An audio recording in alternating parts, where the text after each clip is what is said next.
Ladies and gentlemen, welcome to the second season of Tell Me Dad. In this season, we will be asking my dad all questions that we have about life. These can be questions about career, personal development, or relationships, or whatever we can think of. So if you're interested in what my dad has to share this time, then stay tuned. Hey son, how are you? Hello, Dad. I'm good. How are you? Well, not too bad, not too bad. You will be noticing that my voice is a little bit better than last time. Last time I had a flu and well, it was a light one, but I survived. And this time, my voice will be a little bit. I hope it will be more clear and better than last time. Okay, so today you're gonna surprise me again with Of course, I another will. question. Oh dear. Yeah, Let I it mean, we let it talked out. about we talked about career already. We talked about personal development, and today I have yet another area that I want to cover, and that goes more into family life.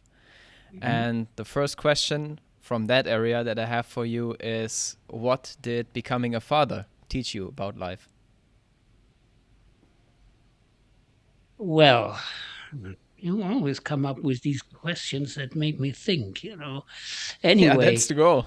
yeah, well, I know, but normally I think, then I write it down, and then I talk. Yeah, that doesn't But work here. we don't have the time. I mean, I have to be Yeah. kind of spontaneous, and I have to give you an answer. Well, becoming a father, what uh, did that teach me? I think first of all, I mean, you feel that tremendous joy. It's just. I mean, you feel kind of complete. I mean, you are family now. I mean, before Yeah. that, I have planted a tree already, and I also was building the house, and now a son. Yeah. I mean, as you know, I mean, in my family, the men they only can do sons. It's Yeah, we don't somehow, yeah. have. Yeah. um, I, I would say a tremendous joy. You feel kind of complete. You have reached. I mean, at least in your private life, you have reached. Uh, well, not the goal, but a very important milestone in your life. And this was, of course, very, very important for me. Um, but I mean, becoming a father that particular day, I'm going to get back to that later on because it was, on the other hand, a very well, kind of a terrible day. But this is something we talk about later. Anyway, um, what I felt is I mean, generally speaking, I felt a lot of responsibility. I mean, I was standing there with your mom, and she had that little something in her arms, just looking at me, staring Yeah. at me. you know. Yeah. So, so like, who the hell is that guy? Yeah. um, I mean, basically I felt a lot of responsibility because you see when you are together with a spouse, with a wife, with your wife, it is a partnership. It's different. It is a partnership, more or less. When you have children, it's a family, Yeah. and that is a hell of a difference. I mean, you feel responsible because it's not just that you have in your case, that you have a son, just a son, and that's it, and life goes on. I mean, at that point, your new life begins, and your life planning is going to be totally different. But to get back to this particular day, if you don't mind, Sure. because I have not really talked a lot about this. It was a um, a very dark moment in my life. Um, the day before you were born, I went with your mom to this hospital, and there was this nurse. She took care of your mom, but I had from the beginning I had a feeling that it was kind of not really that professional, you know. And there was this young lady, this young doctor. She didn't have any time. You know, she had to rush here and there, and she did an ultrasonic, and she said, "Well, I mean, it takes a while, you know," and it was actually it was your mom was already in a very critical situation, you know, because your head was stuck, Yeah. you know, and so the next idea that they had was to kind of relax your mom was they put her in the bathtub. I Hmm. mean, what that was good for, I didn't really know. And your mom was actually kind of panicking. You know, it was so uncomfortable. You know, so I told the lady, I told the nurse, I said, "Come on, let's stop this, please. Let's put her in a bed and let's just wait. You know, until she's ready to deliver." Yeah. And so your mom got out of the bathtub again and in the bed and was just waiting. And then um, uh, they they the moment was there, and they took her into this delivery room, and but that was actually when the problem started. You know, she actually, I mean, there should have been a professional doctor that should have made the decision. She cannot deliver the normal way. We Yeah. should we should take the kid, you know. And but no one made that decision. So um, your mom was kind of struggling, and she couldn't deliver, and it went back and forth, and then a doctor came, and he said, no, I mean, we have to do an emergency cut now, and we have to take this child out. So they did surgery, they got you out, and I mean, you were perfect, you know, perfect Yeah. little guy, Yeah. and no damage whatsoever. And I mean, thanks God, you know. And so they put your mom into a room, and they put a cushion on her belly, and they wrapped a kind of a sheet around her body and tightened that. You know, they said, well, Hmm.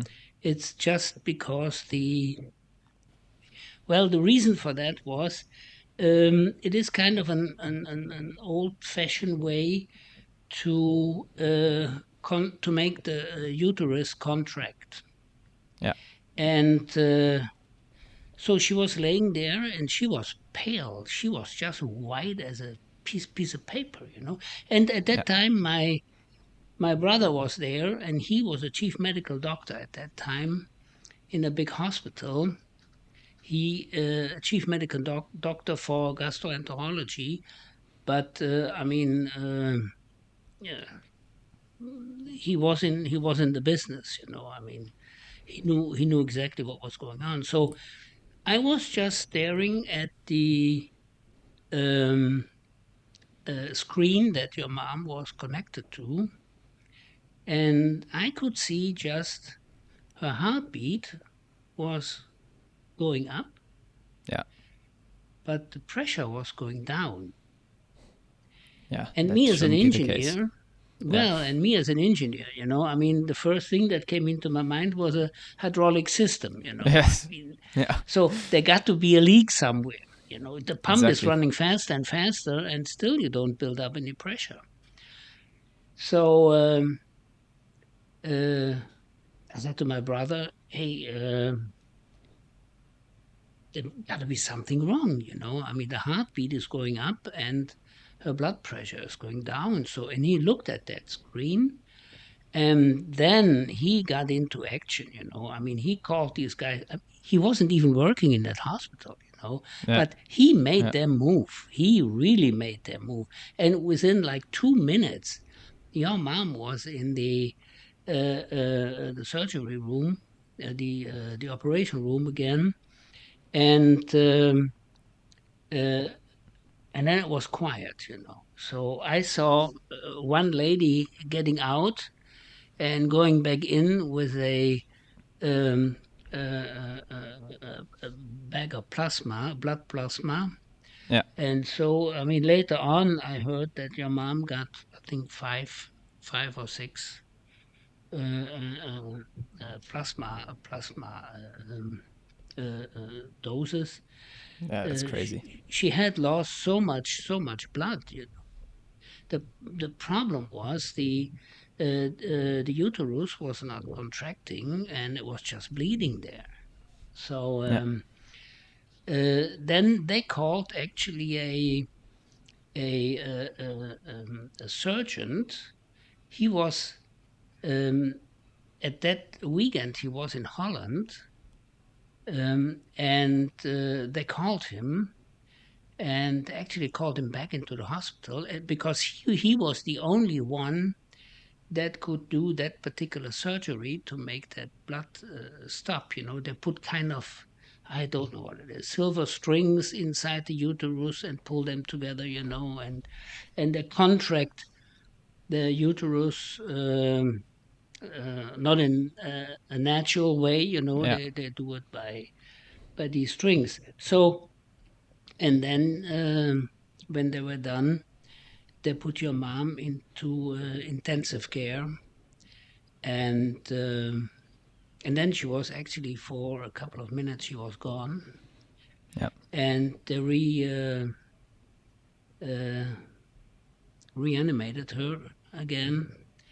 I mean, it was terrible. It was terrible. I was suffering like crazy. And I mean, when you talk to the Lord at that moment, you make all kinds of foolish suggestions like, come on, I mean, take me instead of her, and Yeah. so on, Yeah. and there was a little chapel in that hospital. I was just sitting there and talking to him above, and I was just 2 days, 2 days next to her bed, and then she kind of stabilized again, and after a couple of days, she got back into life again. But it was a terrible time. So after about 10 days, we could leave the hospital, and with a bag, with our little Paul in that Yeah. bag, and but that makes you feel even more responsible, because if you experience a situation like this, I mean, at least me, I mean, a situation like this where you are so helpless, where you're so helpless and you don't know what to do and you can't do anything. You just rely totally um, on that doctor team. But anyway, at the end, they did a good job, and my brother was also part of that team. Um, and so they got your mom back into life, and after 10 days we went home and put you in your beautiful little room that we had built over the past couple of weeks, and so our life started as a family life. And for me, to get back to your question, for me it was so different. It was not just going back home, to to your wife and have dinner and Yeah. watch some television and so. It was going back home to your family, and this little guy that was there and looking at you, staring at you, and it took really a while for me uh, to realize that, or to realize how beautiful life can be as a family. So um, it was a big change in my life. It was a huge change in my life, and it was probably the best thing that ever happened to me. Well, after you were born, and I told you the story with your mom. That was an experience that really changed my life, because I things that have been important for me before, they didn't mean anything after, because your mom and you were the center of my life. Yeah. And yeah, it's amazing, before that you had crazy ideas about traveling cars and this and then and what have you, building houses and so on. But anyway, so that was a mind change. And when we were taking you home after this disaster with your mom, when we were and she recovered from that, when we were taking you home uh, in this little kind of basket that we had, and you were in there. You were not sleeping. You were in there with open eyes. You were just looking around and just input. Yeah. Amazing. And we went home, and at that time, your mom and I, we had a little apartment in your mom's parents' house. It was not big, but it was kind of a startup. It was. After I was divorced and I was for a couple of years I was single, and now to get a new start, it was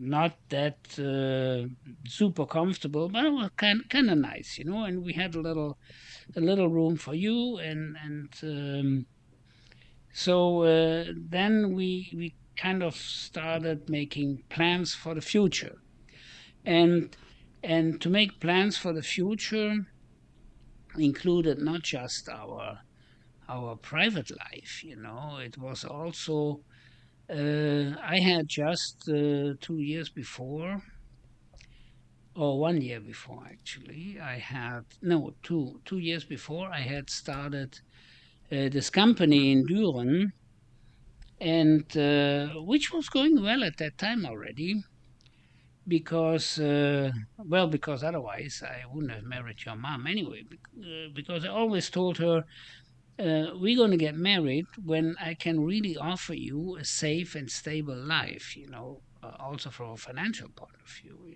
I don't want to drag you into kind of a disaster. So we were sitting there, and we said, well, this apartment here, it's not really, what we were looking for, Yeah. so we're going to build a house. So, okay, well, that's easy say, to build a house in Germany, it's not that cheap, Yeah. But anyway, the company was going well, and I earned my money as the managing director of my own company, and so at that time, we also made that joint venture with this company in the United States. And due to that joint venture, there was fresh money in the company. It was a 50-50 joint venture. So, basically, it was kind of comfortable. And I had my job, I earned my money, we had this little apartment. It was a a comfort zone. It was something that I could have said, well, yeah, it's going to become better and better, but it's nice the way it is. You don't have to put any additional effort into that. But you know me the way I am. I said this Yeah. is not really an option. It's got to be better. The company has to grow. This is one construction area for me. Then I have to create a nice and comfortable, beautiful place for my family. So we're going to build a house. And my parents-in-law, they owned that old farm, and there was a piece of land that your mom got from your grandpa. And well, there was an old chicken farm on that piece of land. I mean, so we could have the piece of land, but we would have to kind of make a lot of changes and put a lot of effort into it to make it ready for building a house on it. So there was, um, I mean, kind of huge containers made from concrete for the food for the cows and whatever, and pigs and for the winter time, so we had to tear that stuff down. And I don't know why Germans have to make everything from concrete. Yeah. I mean, steel armed concrete, even though there are no big forces on it, but it's got to be concrete.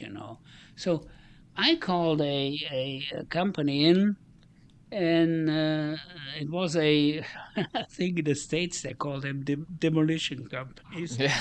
And that these guys, they had a big caterpillar system with a steel ball, and they took them like 1 hour, and that chicken farm was gone. I mean, a chicken farm made of concrete. Can you imagine that? That's It's yeah, that's just crazy. ridiculous. Yeah. Anyway, Protect the chicken at all um, cost. right. So after we had torn that whole stuff down, and there were still some old barns on that piece of land, it was also torn down, and we removed all that stuff. It took like 2 months, and then and it has cost me a fortune, I tell you. Yeah. I mean, I should have bought a piece of land, ready Yeah. to put a house on it. It would have been much cheaper. Anyway, so after this was all removed, we got in touch with an architect, and we started to plan our house. And you were growing up, and it was a feeling that you cannot really describe as a father. Um, the family, your wife, your son, and you are a very special person. Very very.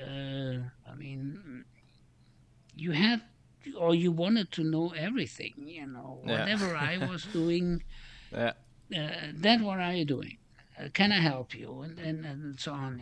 So whenever I went on a business trip, I brought something um, back that was kind of a new challenge for you. Yeah. These little Thomas the Tank Engine, Thomas the Tank and Engine.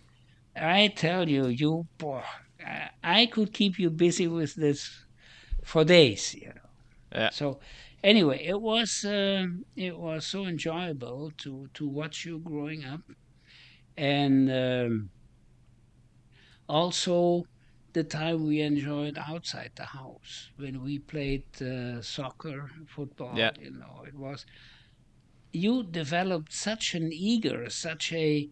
I mean, it was just amazing. You were so after that ball. I mean, Yeah. amazing. But your favorite position was actually to be a goalkeeper. Goalkeeper. Yeah. So Always. So yeah, so we just trained. I we trained penalties. Yeah. You got into that goal, and I was trying to beat you, and it was so much fun. I never ever will forget these days. And you did very well, but on the other hand, you were not really ready to join like that was a club that was not really. Uh, mm, no, you Yeah. rather played football with dad in the backyard, and Yeah. that Yeah. that was good. It was just good. It was great. And for me, it was I mean, to come home every day when I was not on a business. To come home, it was um, so enjoyable to have you and your mom, to have my family, and to get all these machine tools out of my head and all these discussions about nuts and bolts and Yeah. screws and tools, and it was to leave that all behind. As you know, I had about 1 hour driving time from Yeah. the company to home, and I needed actually that time to prepare myself for being ready for my family. Yeah. And it was a totally different life. It was not sitting at a desk or being in a workshop. It was just, I mean, my two guys waiting at home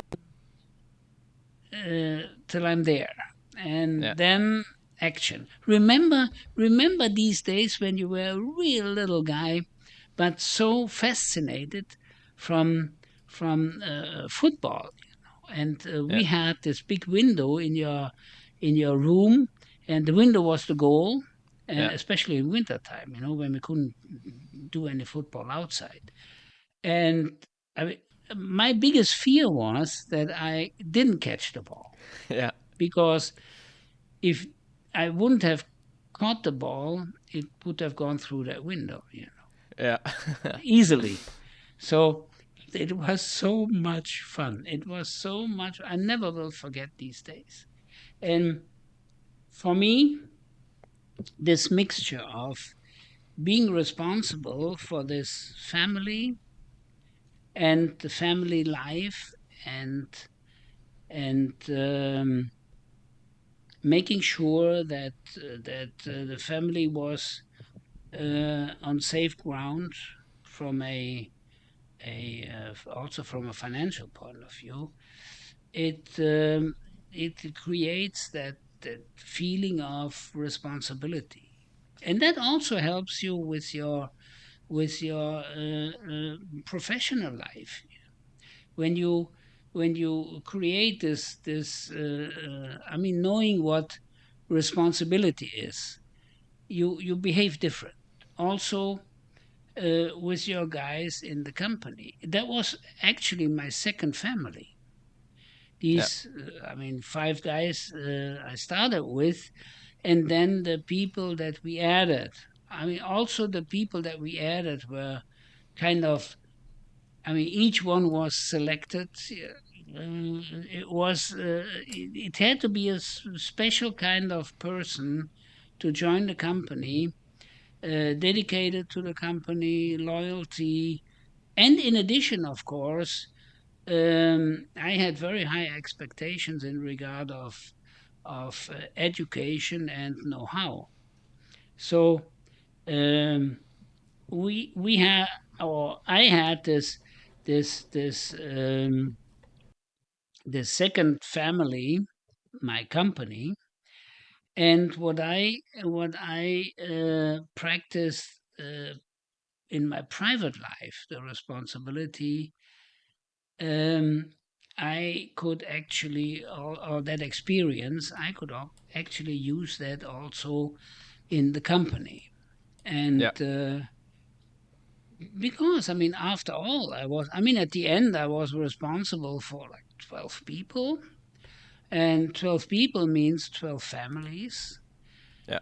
And and they were totally dedicated to the company. They did everything to keep that company on safe ground, and they have covered my ass quite often, I tell you. So Yeah. I'm a very I have a certain temper, and I like to make decisions. I Yeah. like to make decisions, and sometimes when I make a decision, or when I made a decision, I always appreciate when one of the guys came into my office and said, "Well, Willie, look, I mean, we talked about your decision in the workshop, and we like you to reconsider that because of." And then they gave me like two, three good reasons why I should really reconsider that decision.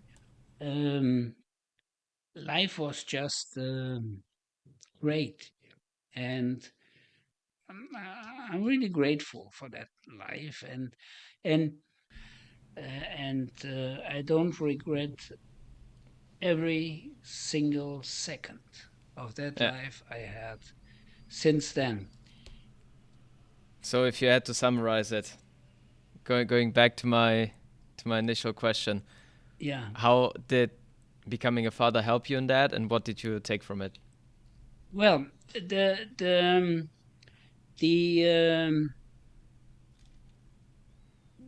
the main issue is that feeling of responsibility Yeah. that I had developed in Yeah. becoming, not only becoming a father, because it's not only downsized to that point. Becoming Yeah. a father is just part of it, Yeah. but creating a happy little family, Yeah. this is the key issue. And becoming a father is just the beginning of it. Yeah. And and having a son, a wife, um, going through all these experiences that I went through, it made me what I am today. And again, I don't regret every second, and Yeah. I'm very grateful for that life that I could live. Very good. Very Yeah, cool. and I'm proud of you, son, because Yeah. you Proud turned of you out too. to. Yeah, well, I'm an old man now, but you Yeah, are. but anyway. Yeah. Yeah, well, I'm doing my best. Yeah. But I'm kind of monitoring you from here. The way you manage I mean, your education was just perfect, but the way you enter your job now, the way you deal with people, the way you deal with situations. I mean, I'm very proud that you are telling me all that once in a while. Um, um, the way you are doing that, it makes me very proud, because I know a lot of people that are like 20 years older than you, and they don't get it. Yeah. And and you, as a young man, uh, listening, going with open eyes through life, thinking before talking. This is something. Well, I must say, I must have done something right in my There you go. Yeah. life. Okay. All right. Okay, son. Um, I think uh, for today it's uh, it's getting to the end, It and is. you see, sometimes I'm wondering what the people outside are thinking about our discussions, or the monologue that I'm doing Yeah. each time. And again, I invite everybody on the air that if you have any questions, if we can give you some additional informations, unless it becomes too intimate, then Yeah. we're gonna do that. Yeah, a lot of people But here are listening as well, also in my current company. Oh, is that right? Hey, yeah, that's yeah, they start great. listening. Yeah. That's great. All right, son. I would say uh, I'm looking forward to our next phone meeting, So do and I. go on. I mean, keep that direction you are heading for right now, and stay healthy. That's very important, you know. And you. And once in a while, let me know how it's going. And I Definitely. hope in October, your mom and I will come to see you. And at that time, we're gonna have a great steak, Irish beef, and we're gonna enjoy that. So For sure we take will. care, all the best, and I And talk to you you. next time. See you next Okay? time. Bye Okay, bye. bye bye. Thank you everyone for listening to this episode. If you're interested in what my dad has to share next time, then make sure to tune in again next week. And if you have any questions that you want my dad to answer, then please feel free to send them to us. Hope to see you next week. Bye bye.